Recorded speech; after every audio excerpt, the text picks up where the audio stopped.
but I'm too classy to go after your beautiful wife. None of you have the right to talk about my little burnt Oompa Loompa. Only me. And whatever Make-A-Wish situation you have going on with the plastic cup boys. I'm your extremely white host, Shane Gillis, for choosing me to host this celebration of black excellence. Said I hate him, they said come anyway. For the people at home, you're wondering, why is the Cat Man doing this? For the money, bitch. Top 10 most viral moments from the Kevin Hart Netflix roast. Tom sat there the whole time with the white man face.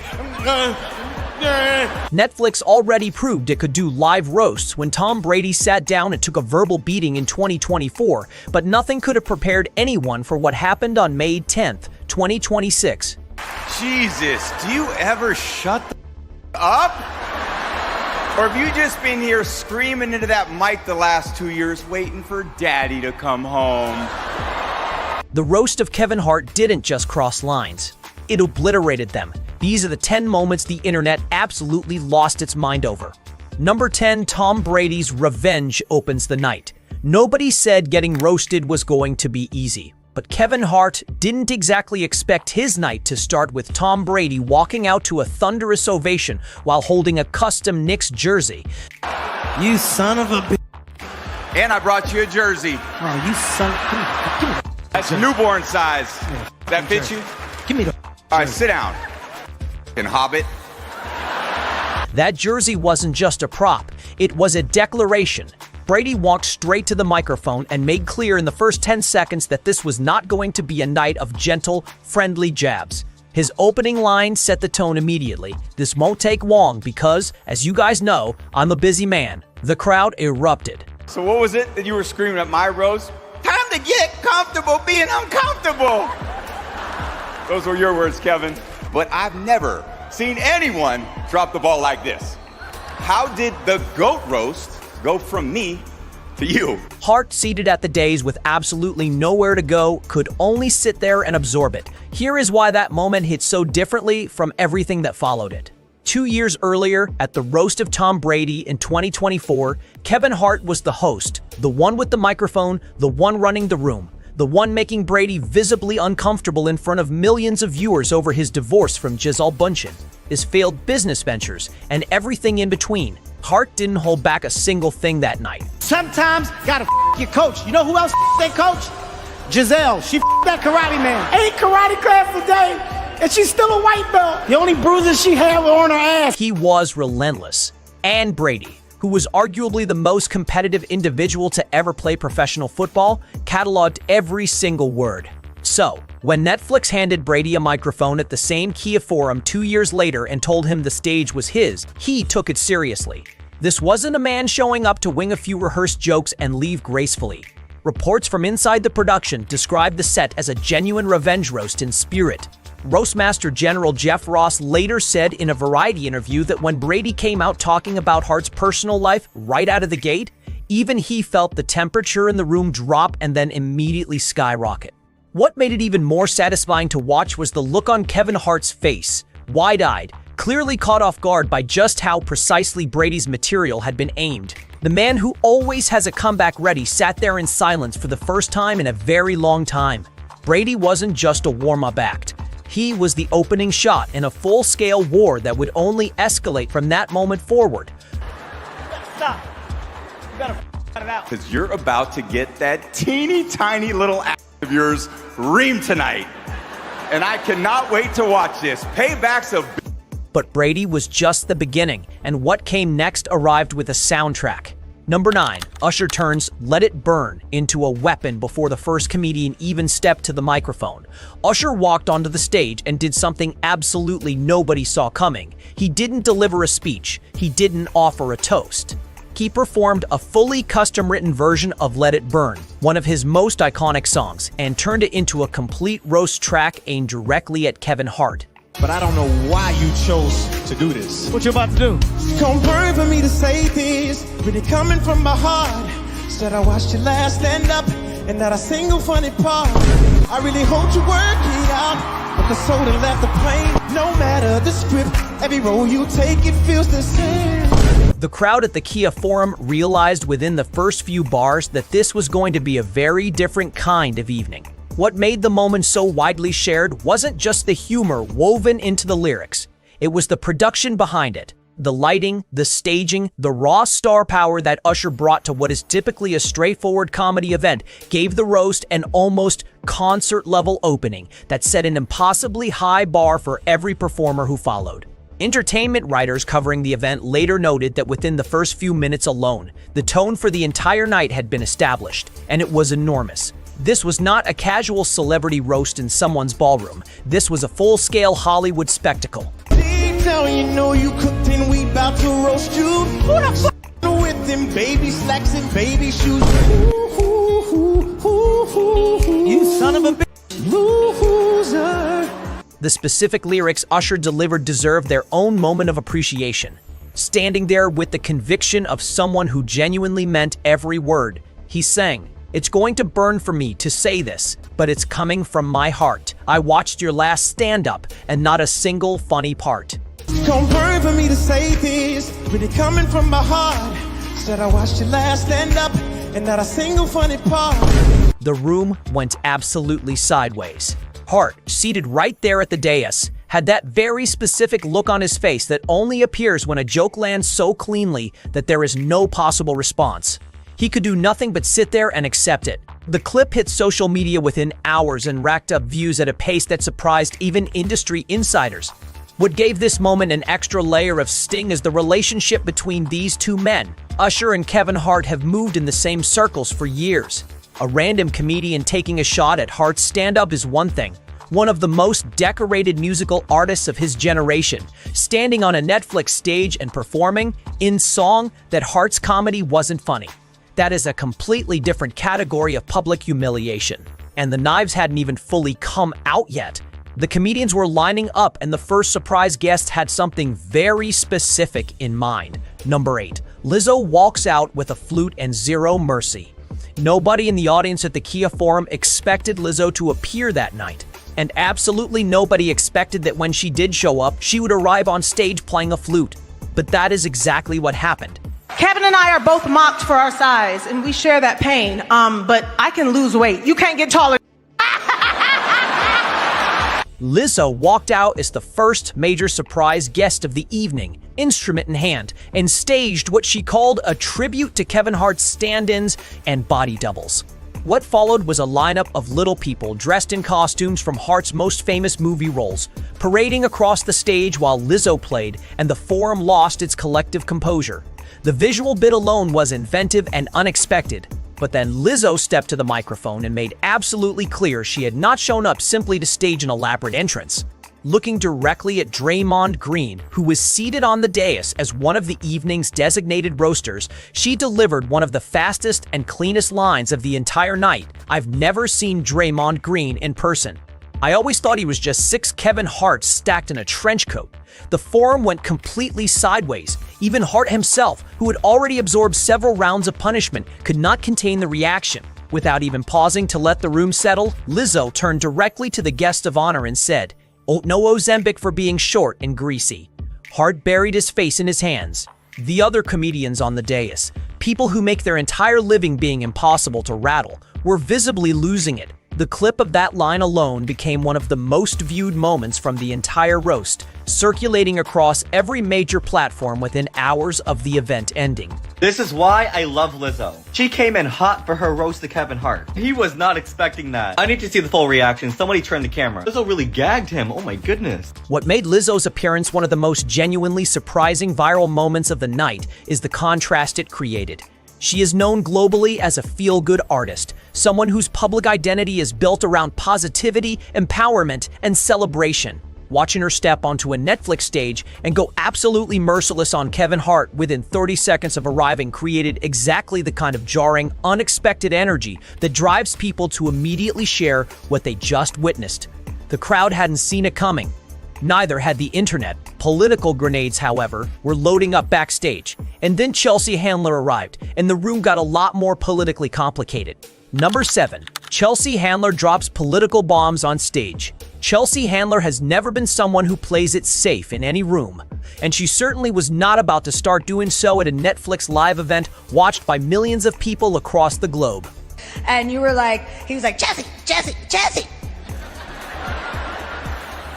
you fucked the wrong black guy. You fucked the wrong black guy. Her set at the roast of Kevin Hart did exactly what great roast comedy is supposed to accomplish. It made the crowd laugh, made certain specific people in the room deeply uncomfortable, and generated a wave of controversy that kept the conversation going long after the cameras went dark. Her primary target, perhaps surprisingly, wasn't Kevin Hart himself. It was Tony Hinchcliffe, the Kill Tony podcast host and veteran roast comedian who had been placed on the dais as one of the evening's official roasters. Handler wasted no time at all. She told the crowd that Hinchcliffe was what happens when women don't have safe access to abortion care. She followed that immediately by saying he had the face of a school shooter and the personality of someone who gets shot first. Tony, you have the face of a school shooter and the personality of someone who gets shot first. Oh my God. The forum went from dead silence to complete chaos in approximately 4 seconds. The reactions from people seated around Hinchcliffe, trying simultaneously to laugh and look neutral, were almost as entertaining as the lines themselves. But Handler was not finished. A clip that spread with particular speed online showed her taking direct aim at Hinchcliffe's publicly known support of Donald Trump and drawing a sharp, specific line connecting his politics to the ongoing conflict in Iran. Now that your favorite leader is making the draft mandatory, I assume that all of you will be signing up to go fight in Iran. Or do you tough-talking pussies only go to the Middle East for comedy festivals? The comment section on every platform that posted the clip divided cleanly into 2 distinct camps. People who found it brilliant and overdue, and people who felt politics had no business at a roast. Either way, the number of people watching, sharing, and arguing about it confirmed it as one of the defining moments of the event. What gave Handler's set an unexpected final note was how she chose to close it. After spending the majority of her time systematically dismantling Hinchcliffe, she wrapped by turning to Kevin Hart and sincerely praising him, calling him a man who genuinely respects women and truly loves his wife. The pivot from scorched earth political comedy to authentic warmth was disarming in the best possible way. It reminded the room that underneath the brutality, the night was built on real affection. I do want to say this, however, about Kevin, because Kevin is one of the few male comedians who's never been gross or inappropriate around me. He has never been disrespectful to me or any other woman in his presence. Was when he was shit-faced at one of the Chelsea Lately rap parties, and you were like, he was like, Jesse, you fucked the wrong black guy. Pete Davidson, seated nearby, had no interest in that kind of balance. Davidson walked up and didn't even pretend he was there for anything other than one specific target. Number 6. Pete Davidson bulldozes Tony Hinchcliffe. If Chelsea Handler opened the door on Tony Hinchcliffe, Pete Davidson knocked the entire wall down. The SNL alum walked to the microphone at the roast of Kevin Hart and delivered one of the most immediately viral sets of the evening. Not because it was the longest or most intricately structured performance of the night, but because it was absolutely surgical in its targeting and delivered with the kind of calm, deadpan conviction that only comes from someone who genuinely has no fear of the reaction. His opening line required no warm-up at all. Davidson told the crowd that Hinchcliffe was looking like both a child molester and the doll they give the child to show where he touched them. The forum erupted from silence into complete mayhem in under 2 seconds. People in the front rows were visibly processing what had just been said. Tony Hinchcliffe is here, looking like both a child molester and the doll they give the child to show where he touched them. Hart himself appeared to need a moment. Davidson, characteristically deadpan, didn't even pause to let the reaction fully land before moving on to the next one. A comparison between Hinchcliffe and Charlie Kirk delivered in terms that walked the precise line between technically broadcastable and absolutely understood by everyone in the room. Tony reminds me of Charlie Kirk, in that he's definitely been on camera letting a guy unload in his throat. Kill Tony! Please, someone, fucking kill Tony. The social media reaction was instantaneous. Clips of Davidson's Hinchcliffe material began circulating before the roast had even finished airing. By the following morning, he was trending on multiple platforms, with the conversation centered almost entirely on those specific lines. people who hadn't watched the roast were being pulled in by the clips alone, which is the exact mechanism that drives YouTube views in the days following a live event of this scale. What made the set work beyond the shock value was its structure. Davidson came in, said exactly what he came to say with maximum efficiency, and returned to his seat. There was no rambling, no extended setup, no gradual warming of the crowd. He arrived with a specific mission and executed it with the kind of clean, unapologetic confidence that separates a good roast comedian from a great one. The crowd rewarded him for it. What happened immediately after, however, was far harder to laugh at outright. Because what came next wasn't designed to make anyone laugh, at least not at first. Number 5. The controversy. Nobody saw coming. Not every viral moment from the roast of Kevin Hart trended for reasons rooted in laughter. The moment that generated arguably the most divisive and sustained social media reaction of the entire night came when both Shane Gillis and Tony Hinchcliffe used their stage time to make jokes about Cheryl Underwood's late husband, Michael Sparkman, who passed away in 1990. What followed was a backlash that extended the conversation about the roast well beyond comedy circles and into mainstream media. The material was deeply cutting and deliberately provocative. Chelsea is a Zionist. I'm not saying that's good or bad. Speaking of dead kids, she's a big fan of abortions.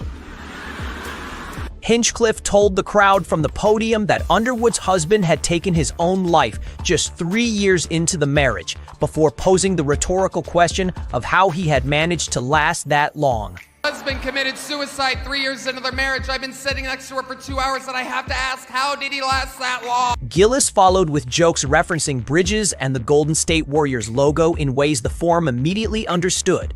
Both moments drew a mixture of audible gasps, uncomfortable laughter, and visible tension from parts of the audience that were not sure how to process what they were hearing. What made the situation genuinely complicated for the people reacting online was what the cameras captured immediately after. Cheryl Underwood, seated right there on the dais, was visibly laughing. This was not performed laughter designed to diffuse a difficult moment. Based on everything she said afterward, it was a genuine response to material she found to be well constructed. In a post-roast interview with Netflix Tudum, she addressed the public reaction directly and said the line in comedy, in her view, is determined by the intention of the comedian and the craft of the joke, not the subject matter itself. When they talked to me about how they were coming at me, I said it better be funny. But I also told them, whatever you say, it's not me that you got to deal with. It's who's waiting for you outside. That response made everything even more layered and difficult to resolve cleanly. Social media divided immediately and sharply. People who found the jokes indefensible regardless of Underwood's personal reaction, and people who argued that if the actual person being targeted found it funny, the internet had no standing to be more offended than she was. Underwood herself drew a clear distinction between humor that tests limits and humor designed purely to cause pain. She made it clear she knew which category those jokes had fallen into. And then she took the microphone and proved to a room full of professional comedians exactly who she was. Because what Cheryl Underwood did next is what the entire night will ultimately be remembered for. Number 4, Cheryl Underwood earns the standing ovation of the night. The entertainment world knew who Cheryl Underwood was before the roast of Kevin Hart. A working comedian for decades, a long-running co-host of The Talk, and someone with extensive live television experience, her credentials were not in question. What the broader public didn't fully know was what she was capable of when handed a microphone at a roast, placed in front of a packed arena, and tasked with competing against some of the most accomplished comedians alive on a live Netflix broadcast watched by millions. After her set on May 10th, 2026, every single person watching knew exactly what she could do.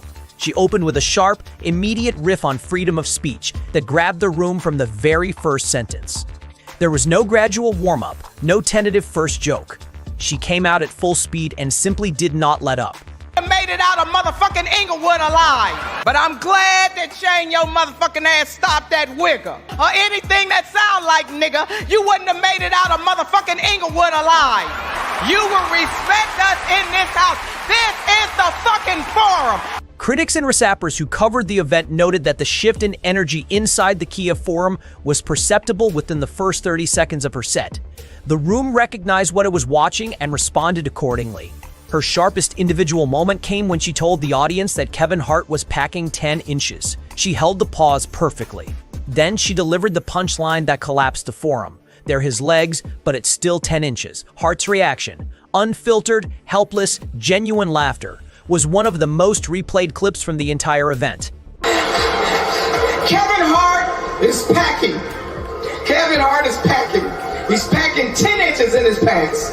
They're his legs, but it's still 10 inches. The other comedians on the dais, people who had collectively spent decades in rooms like that one, were visibly stunned by how well the setup and punchline worked together. The craft was unmistakable. What followed for the remainder of her set was a seamlessly mixed combination of personal knowledge about Hart's life and family, crowd work that had the forum responding in real time, celebrity drive-bys that landed consistently, and raunchy material that kept the energy at a near continuous roar. When she reached her closing line, "We only roast who we love and we truly love you," the room was already on its feet. The standing ovation was immediate, unanimous, and unforced. Then you're just waiting for it to be over. I don't know, you wrote. You gotta say it. You gotta say it. No, okay, ready? Ready? You gotta say it. You think he's loud in his movies? But we were fucking. He was hollering and screaming. Multiple outlets compared her directly to Nikki Glazer's legendary set at the Roast of Tom Brady in 2024. Underwood had just permanently joined that conversation, and the night's biggest surprise still had not arrived. Nobody in that building, not the crowd, not the dais, not Kevin Hart himself, was ready for what came next. Number 3, Katt Williams shows up and ends the feud. When Regina Hall finished her set and turned to introduce the next guest, the crowd had no idea what was about to happen. Neither did the producers who hadn't been told, neither did Kevin Hart. And then Katt Williams walked out. The forum didn't just react, it detonated. The response was immediate, enormous, and rooted in something deeper than excitement about a surprise celebrity appearance. It was rooted in years of unresolved public drama that nobody had expected to see addressed in this way, in this place, in front of this many people. Understanding why the moment hit with the force it did requires understanding the history between these two men. Hello, Kevin. Hello, Katt. I'm surprised they invited me. That's how little star power you have. They had to start inviting your enemies. I said I hate him. They said come anyway. For the people at home, you're wondering, why is the Cat Man doing this? For the money, bitch. Hart and Williams have had one of the most documented and publicly discussed tensions in the comedy world for the better part of a decade. The friction reached a highly visible peak in 2024 when Williams appeared on Shannon Sharpe's Club Shay podcast and delivered an extended, pointed critique of Hart's rise, calling him an industry plant and questioning the speed and nature of how he accumulated the level of success he had achieved. Have we heard of a comedian that came to LA and in his first year in LA, he had his own sitcom on network television and had his own movie called Soul Plane that he was leading? No, we've never heard of that before that person or since that person. What do you think a plant is? Maybe people don't understand the definitions of these words. The comments spread everywhere immediately. Every comedy fan had a position. The two men seemed permanently and irreconcilably at odds. So when Katt Williams walked through the curtain at the Kia Forum that night, the crowd's reaction was composed equally of disbelief and raw excitement. Hart had indicated in a podcast appearance in the months prior that he and Williams had spoken privately and were working towards something better. But no one expected that process to become public in this specific way. Hart said later he genuinely had no idea Williams would be there. Boy, oh boy, y'all got Katt Williams to come out here, huh? Katt Williams came out here. You know, this is a time to really make everybody realize. Everybody has said tonight that I can't act. Kevin cannot act. What I want you to do is go back and look at that moment where I shook Katt's hand and I looked him in the eye and I said, I just want us to be friends. Williams leaned directly into their shared history during his set, making jokes about Hart's career, his industry trajectory, and his fame in a way that felt authentic rather than staged. He brought the razor-sharp, unpredictable energy that has made him one of the most respected and feared comedians of his generation, and the crowd rewarded every single line. Privately, this motherfucker stole everything from me. Before he saw my act, he was a 6'3" white man. I tried to tell y'all that Kevin Hart was a plant, cause I keep burying him, he keeps springing back the fuck up just like a plant. Yes, I said some things I'd like to take back. Some things I said were misunderstood. I did say that Kevin was a Hollywood puppet, and I want to explain that because it might not be what you think. I meant that the head of Netflix literally has his whole hand up Kevin's and can make him do anything. When Williams finished, Hart stood and addressed the room. "Me and this man have been at odds for years on years." He said it with a genuine smile. Williams stepped forward. They shook hands. They hugged. The forum was in complete uproar. One of comedy's most discussed feuds ended publicly, in front of the world, with a handshake. I want to be a brother. I want to be a friend. Katt, I want to move on. Can we move on, man? Can we move on? And then the lasers came on, because somehow, impossibly, the night had one more card to play. Number 2, The Rock's explosive surprise entrance. The roast of Kevin Hart had already produced a standing ovation, a historic feud publicly resolved, political controversy, and what many critics were calling the best individual comedy set in recent roast memory.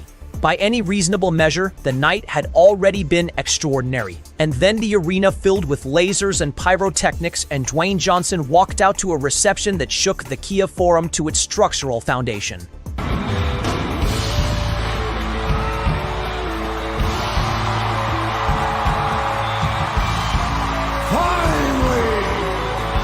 What gave this particular moment its specific weight was the level of secrecy that had made it possible. Roastmaster General Jeff Ross revealed in a detailed post-roast interview with Variety that the production team had gone to extraordinary lengths to keep Johnson's appearance hidden from everyone, including Hart himself. Fake names had been placed on dressing room signs throughout the building. Scripts were deliberately not circulated to the full production staff. No one on the dais knew what any other performer planned to say. The entire infrastructure of the evening had been constructed to make certain that when Dwayne Johnson appeared, Kevin Hart's shock would be 100% authentic. It was. The camera captured every second of it. Johnson's set then proceeded to be one of the most wildly committed, chaotic, and deeply personal performances of the entire night. He opened by warmly acknowledging the women on stage and in the audience, calling them beautiful and magnificent. He held the pause. Then he added, "You know who else looks sexy? Kevin's wife, Aniko." The crowd immediately understood exactly where this was heading. Hart visibly tensed at the dais. Johnson then delivered the punchline, suggesting that Aniko deserved an Academy Award for her performance in the marriage, at which point Hart exploded from his seat. His response was raw and completely genuine, and every camera in the building caught it. You know who else looks sexy? Kevin's wife, Aniko. And what the f*** are you doing? It's just... Wife. Well, I know. I'm just giving her compliments. She looks beautiful and sexy. That's not how you said it. You didn't say it like that. How did I say it? What do you mean? You said it different the first time. I said she's sexy. Don't say it like... The exchange became one of the most circulated clips from the entire roast, spreading across every major social platform within hours and pulling in viewers who had not watched the full event. Chelsea Handler, seeing the opening clearly, jumped in with her own joke about whether Aniko might be better served with someone physically larger than Hart. The pile-on was instant and relentless. Don't you think it's time for Aniko to be with somebody that is bigger than her? I think my wife is real happy. Look at let's ask her. Honey, are you happy with me? Yeah, you know what she just said? Would you be happier with The Rock? Or any Rock? She just said Kim. That's what she just said. Johnson's entrance alone would have been enough to close out the highlight reel of the evening. Everything that followed was a bonus, but the night belonged to one more moment, and it was always going to belong to the man in the chair. After 3 hours of taking it, the Roastmaster General finally got to speak. Number 1, the Roastmaster General takes the mic back after 3 full hours of sitting at the dais, while comedian after comedian, celebrity after celebrity, and close friend after close friend took turns publicly dismantling every aspect of his life, career, height, marriage, and professional reputation. Kevin Hart finally got the microphone back. The entire evening's worth of tension, laughter, discomfort, and genuine emotion came down to this single closing stretch. And the crowd, which had been on its feet multiple times already that night, was completely ready for whatever he was going to say. The irony threading through the moment was something everyone in the building fully understood. This is Kevin Hart, the man who has built one of the most successful careers in entertainment history on his ability to command any stage he stands on. He has sold out arenas worldwide for decades. He has hosted more celebrity roasts than almost anyone else working in the business, earning the unofficial title of Roast Master General through performances that are still discussed and replayed years later. For 3 consecutive hours, he had been required to simply sit there, silently, while the people closest to him took everything he had built and held it up to the brightest possible light. His reaction faces throughout the evening had become a story in themselves. The flinching, the uncontrollable laughter, the moments of visible, genuine discomfort, the expressions that arrived when a joke landed somewhere he genuinely had not expected it to go. All of it had been captured on camera and shared online in real time throughout the broadcast. By the time Hart stood to close the evening, a substantial portion of the social media conversation about the roast was not about any individual performer's set, but specifically about Hart's reactions to what had been done to him. He's half black, and a lot of people don't really know that. Nobody else knows that. You know who else doesn't know that? Him. He doesn't fucking know it. He's half black and half Samoan. You know what I wish? I wish he would do some more black shit. That's what I do. I'm sick of all this Hawaiian shit. All this barefoot hula hooping shit.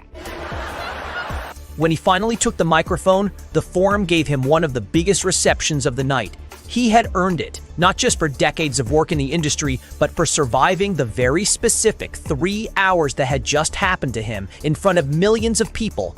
His closing speech mixed self-deprecating humor with genuine gratitude and the kind of sharp, fast, precision-targeted one-liners that reminded every person watching exactly why he is who he is. The Roast Master General had officially, publicly, and completely been roasted. Netflix had its cultural moment, and the internet was never going to let Kevin Hart forget a single second of it. From Tom Brady's cold-blooded opening revenge to The Rock's laser-lit secret entrance, from Katt Williams ending one of comedy's most famous feuds on a handshake to Cheryl Underwood, walking off that stage with a standing ovation that nobody saw coming. The roast of Kevin Hart delivered 10 viral moments that will be discussed, replayed, and argued about for years.